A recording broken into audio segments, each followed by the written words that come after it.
Hey everyone, welcome back to the channel. My name is Ems. I'm a qualified therapist and trained life coach. And in these videos, I try to look at the world of celebrity or what is going on in social media or in the media in general. And I try to give a therapeutic perspective. Now, I appreciate that most of my videos are about Harry and Meghan, but I will say that they do give perfect examples of psychology.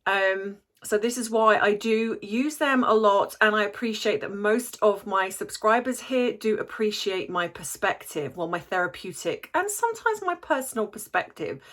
So if you want to join in these videos, please think about liking this video or subscribing to the channel so you do not miss future uploads. And for those of you, my bubbles, who have been with me from the beginning or for a long time, you should know what to do by now. Grab your drink of choice, whether it be tea, whether it be coffee, whether it be like me drinking water at the moment, albeit that I do alternate with my cherries and berries.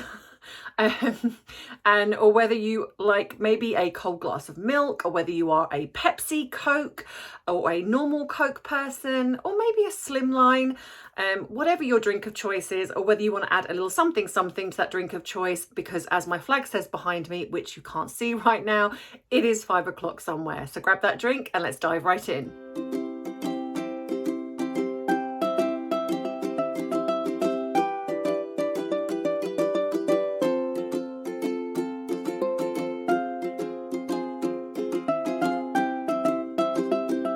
So in today's video, I'm going to talk about blame. And the reason I want to talk about this is because obviously what has come up at the moment is that Harry has turned up in London. And I did mention this a little bit on my previous video, but I think I wanted to delve a little bit more into this because obviously, as we probably all know by now, he has done it again. He has attacked the royal family again. So I want to talk about, why does he keep doing this? And a lot of people have said to me that they believe that Meghan is behind the scenes, kind of pulling the strings. So I want to delve into a little bit of this and of somebody of Harry's personality type and why he might be doing this. And also where you can kind of attribute this to perhaps your own life. Perhaps you've been involved in something where you're constantly getting the blame for someone else's behavior. Are you at fault? Or is it the person?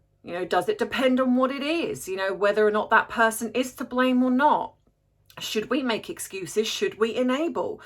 So let's look into this. So yes, of course, at the moment, Harry has been over in London, and a lot of people have said that, there's obviously a reason for this, that Harry has come over to take away from obviously his father being in Germany. And I would be inclined to agree with this, because this was not something that Harry needed to turn up for. And what I find interesting is that Harry has gone on about how much he needs security, how much he feels scared coming to the UK, that he couldn't come over and see his sick grandmother or his sick grandfather for that matter.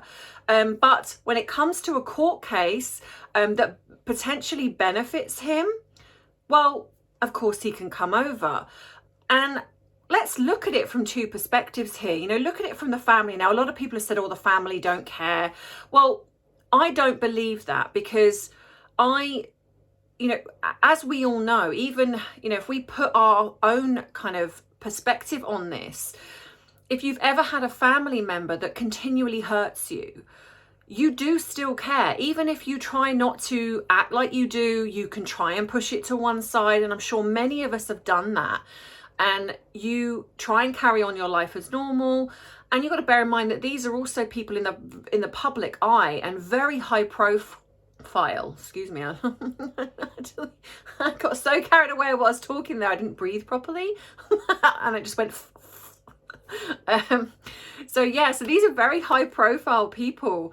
So you can imagine for them, especially knowing the fact that he made all these excuses that he couldn't come over for, like, to see his grandmother, the late Queen, when she was really poorly. When his dad even has had the worldwide bug, I've got to be careful what I say, he hasn't come over to see him. When there's been anything going on, they don't come over unless it benefits them. I mean, let's be honest, when they were here doing their as people have called it, their worldwide privacy tour, they didn't go and see the late Queen.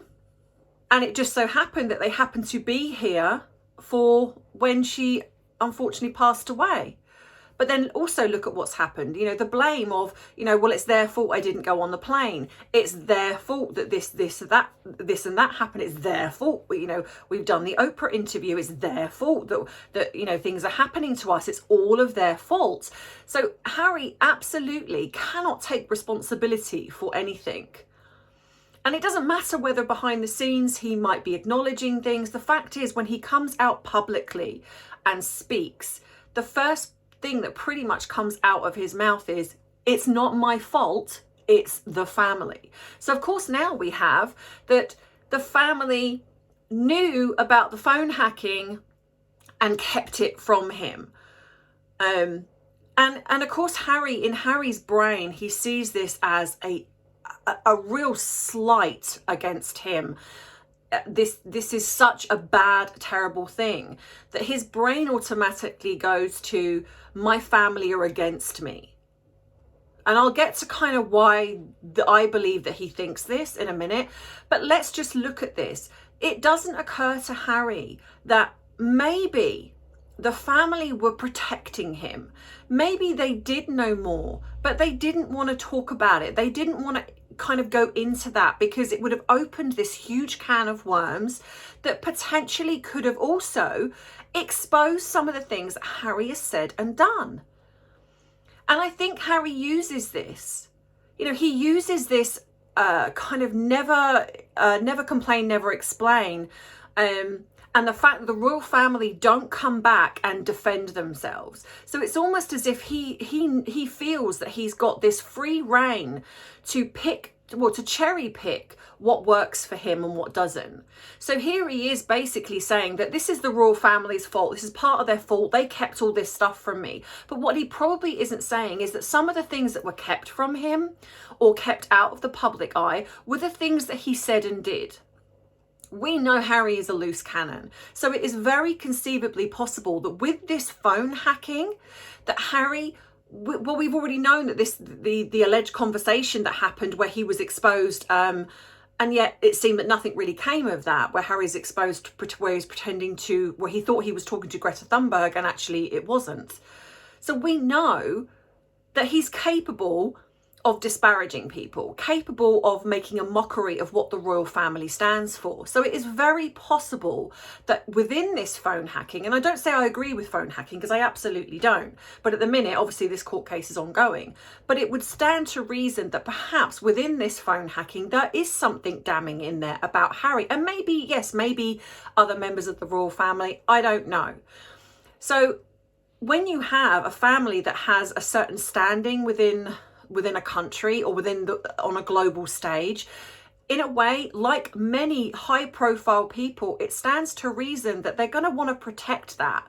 And even if it means that some things are kind of not exposed to the public, because look at what's happening now, where Harry is literally exposing everything that he thinks and feels and putting that out as truth, knowing the fact that the family can't fight back or they won't fight back.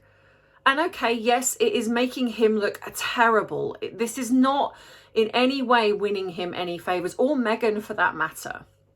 But in Harry's brain, it does not occur to him that maybe there were things in amongst this that the royal family didn't want exposed about themselves or even about him.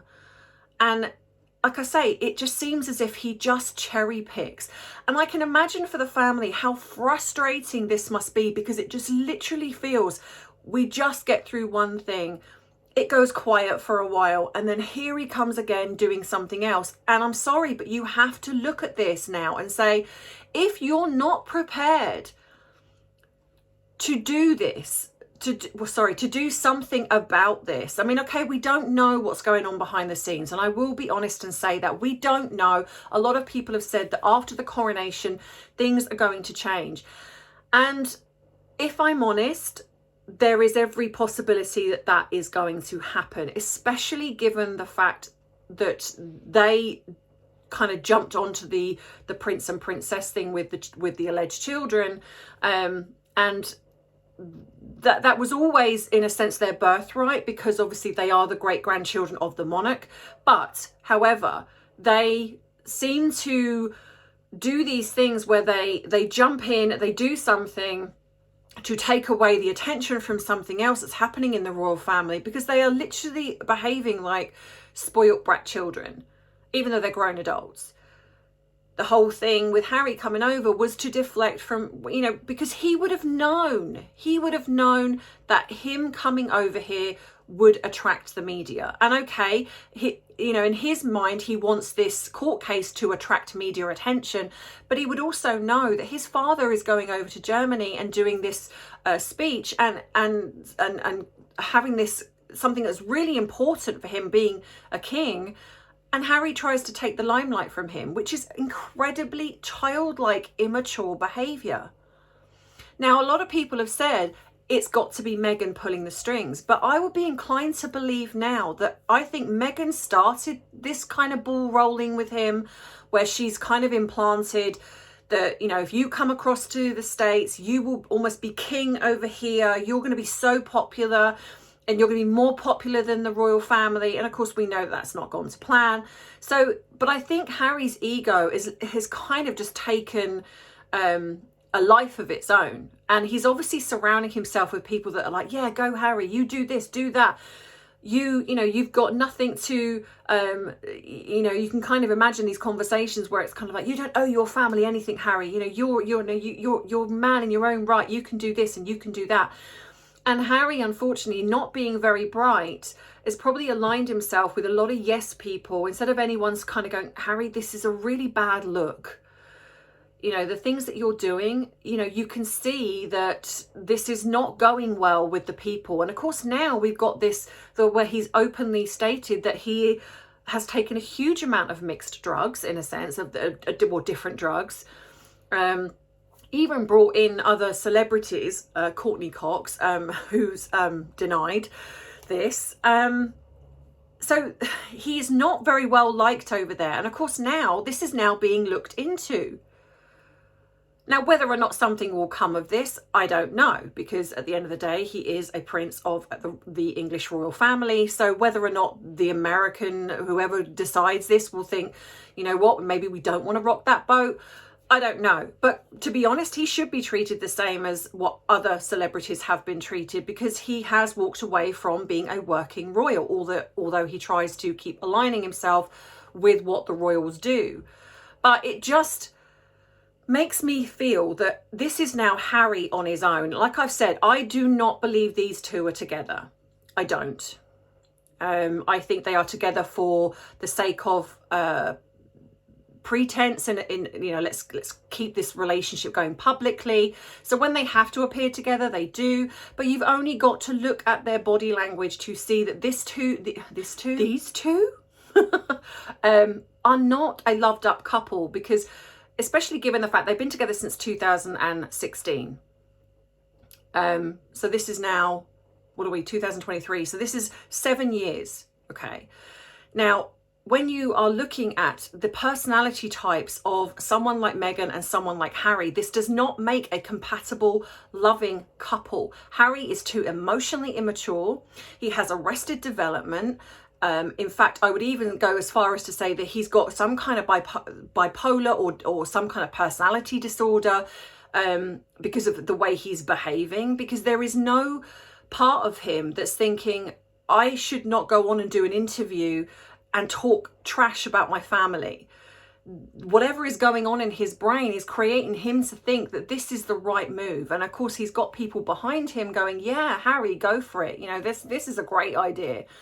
So I do think that Meghan initially set this ball rolling, where she created or unleashed the monster, so to speak, because I think a lot of Harry's behavior has always been there, but it was just wrapped in bubble wrap by the royal family. So we didn't get to see and hear an awful lot of what he potentially does. And anything that kind of was exposed was quickly sort of swept under the rug and apologized for. And then it was kind of like, oh, that's okay then. Harry was forgiven for a lot of terrible behaviour. So of course now what we're doing is we're now seeing the real Harry, the spoilt brat, the Harry that desperately wants to be popular in the royal family and is doing whatever he can to, if he can't be popular, then he's going to overshadow. And it doesn't occur to Harry that even overshadowing in a negative way, that this is something that is not great for his image. He doesn't care. Well, I say he doesn't care because that's not true, because actually when someone behaves this way underneath, when you strip back the layers, it does show that he does care. But unfortunately, because he's very emotionally immature, he's acting out with very immature behavior for a man of his age. But when you strip it back, this will come back to the fact that he doesn't like the fact, he's very jealous of William. He doesn't like the fact that perhaps his father, in his brain, he's created this whole narrative of, even going back to like his mother. My mother preferred William. She spoke to William. She confided in William. And then my father probably preferred William because he's the future king. And it was almost like Harry was left. Now, I'm not excusing behaviour, but because at the end of the day, I feel that Harry had the best of both worlds. He had all the trappings and the luxuries that come with being part of the royal family, but he was able to have that bit of freedom where he could go jet setting here, there and everywhere. There wasn't this almost tight kind of ring around him, which was kind of like what William had, where it's like, you're the future king, you cannot behave this way. And I think there was an element of Harry was jealous of this, but also he did love it. So I think there's this kind of like, say, this dual personality going on with Harry, where on one hand, he loved the freedom. He loved that he could do all of these things and meet all these wonderful women. And we won't go there, what I feel about that. But anyway, so he loved all of that. But when it comes to the attention, Harry's like a little child. And it's kind of like, well, yes, but Harry's getting more attention than me. Harry's more popular than me. William is getting more attention from my parents. I don't like that. William is getting more attention from my grandmother or my grandparents. I don't like that. And so Harry, I think, tried to be the more popular royal within the royal family and the public media. So I think what happened there is that all the time he was popular in the media and William kind of wasn't, he was happy. He was fine. He might have had moments, but he was fine with that. Now, what's happened now, which is now fueling this jealousy and this inner rage that he's got, is the fact that he is no longer a popular member of the royal family. And so this now has tipped the scales, where William, not only is he now future king with this amazing family, it's now William future king, amazing family, and now incredibly popular with the British public. And not only that, most of the American people love William and Catherine. And so this would now fuel this rage that he's got, this jealousy. And I think this has also partly been Meghan, where she's had this jealousy with Catherine. And I think a lot of that is because I've said before that she wanted to align herself with William. Now, I've also had information sent to me, which I do feel is a reputable source. As you know, I do not talk about things unless I really look into things. And I do feel that part of the problem is that, and why they are allowed to get away with as much as what they get away with, is because Meghan knows something and has connections with another member of the royal family. And I think there has been a lot of lies that have happened, but because of this initial connection, which is what I've said before, which is why she publicly said that she was friends with one of the daughters. I don't think she was friends. And yes, I appreciate the fact that they might have connected in Soho House, but I think it was more than that. I think it stems from way back. So I think that's why she's drawn in this lie with Fergie, because Fergie she also knows. So I think this is kind of very much intertwined. And so what they're allowing them to do is pretty much blame the family for everything that has happened to them, because they've gone from being potentially quite popular to, as soon as the truth began to be exposed of Meghan's behaviour, Harry's behaviour, and the public was starting to see through them, or the media was starting to see through them, and the potential lie with the children, should we say, they had to leave. And I think this is why we're now getting all of this. This is absolutely revenge, because they were told to leave. I do not believe, and I will say this until I am blue in the face, I do not believe they left of their own free will. I think they were allowed to create a narrative, which they were allowed to. But if you look between the lines in the way they've behaved, in the way that Harry gave that little speech about leaving the royal family, it's almost like venomous. It's kind of like, you know, these are not two people that are like, do you know what, we want privacy, we want to leave the royal family, because everything they've done since then has been to try and attach themselves to the royal family. You know, overshadowing. Every time they do something, they've got to do something to get in the media first, to overshadow anything that royals are doing. The fact that they named the alleged girl the nickname of the late Queen. The fact that they jumped in and gave their alleged children the Prince and Princess titles, albeit that they want boys to be gender fluid. So, like I say, is it Princess Archie now and Princess Harry? Everything they're doing, even Harry turning up, which he didn't need to do, turned up because he knew that it would overshadow his father in Germany. This is not two people who were happy to leave the fold of the royal family and go off and do their own thing. They were told no, and they have not liked it since. And each time they're being ignored, it's like, and because they're being ignored, it's like they're shouting louder and doing things louder and louder. And unfortunately, yes, it does make them look terrible, but look at what's happening. They are still in the media, still being talked about. Even if it's in a negative way. The coronation that's coming up literally in, you know, 5-6 weeks time. What are we talking about? Are Harry and Meghan coming to the coronation? Are the children coming to the coronation? Who, you know, at the end of the day, who cares? It's not a family event, but that's what the media are bringing out, because that is what brings in the money. And I suppose, if I'm honest, then that's pretty much what I'm doing here. Aside from the fact, in my opinion, I'm trying to, and a lot of other YouTubers are trying to keep the truth as much as what we believe to be true. Because if we didn't, Harry and Meghan blaming the royal family, if none of us spoke about what was really going on, then that is what people would also think. So you can imagine the damage that's being caused, and there is damage.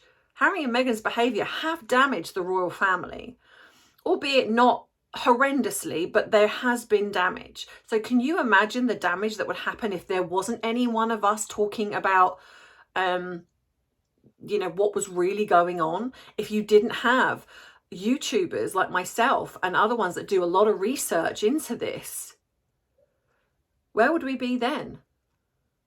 You know, maybe a lot more people would actually believe what they're trying to sell. And so then that makes more sense, doesn't it? Why Harry is trying to stop free speech, why he's trying to control the media. Because without the media, I mean, and let's face it, he does utilize both sides when he wants to. When he wants to do interviews, when he wants the publicity, then it's okay for the media to be there. When they want to come out of a restaurant and they ring Backgrid or whoever, then, you know, oh, then it's okay. But what they don't want is the negative publicity. What they don't want is the truth to be exposed. And I think the longer this goes on, the more risk there is of them being exposed, the truth regarding the children being exposed. And that's what they don't want. And I think that's why they're trying to do this now, because of that. And so by blaming the royal family for everything, by creating shade at the royal family, it kind of then puts them into question as well by certain people. And has this been the game all along? You know, are they now the puppets for whoever it is outside of that is trying to ruin the royal family? Because in my opinion, I'm starting to believe yes. I think that that the people that they've got behind them who are encouraging this behaviour, you know, are also in on this as well. So, but let me know what you think in the comments, guys. Let me know, because I know that lots of you have your own thoughts and opinions on this, which I do appreciate. But like I always say, please keep it kind and respectful in the comments. We are allowed to have a differing opinion.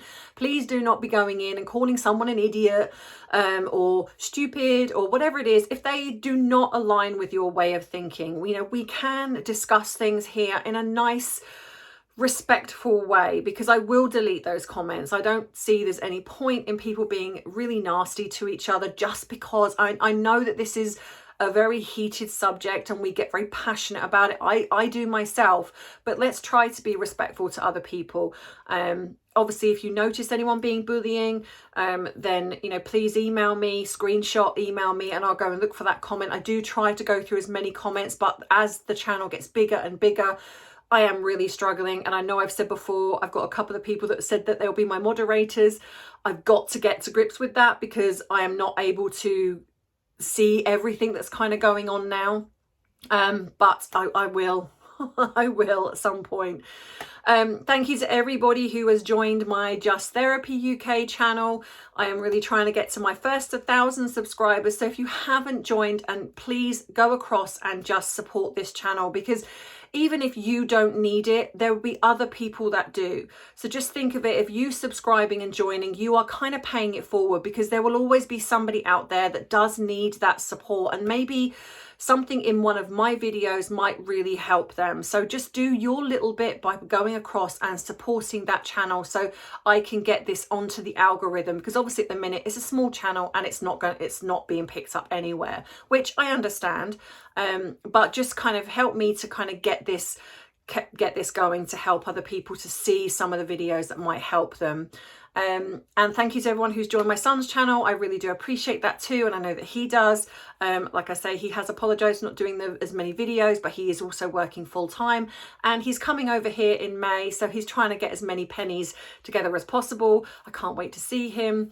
And yeah, so that's it. And so if you want to treat me to a cuppa, if you like this video and you want to say thank you, or you just want to treat me to a cuppa in whatever way, then the link is in the description box below. But you can also click on just above the subscribe button.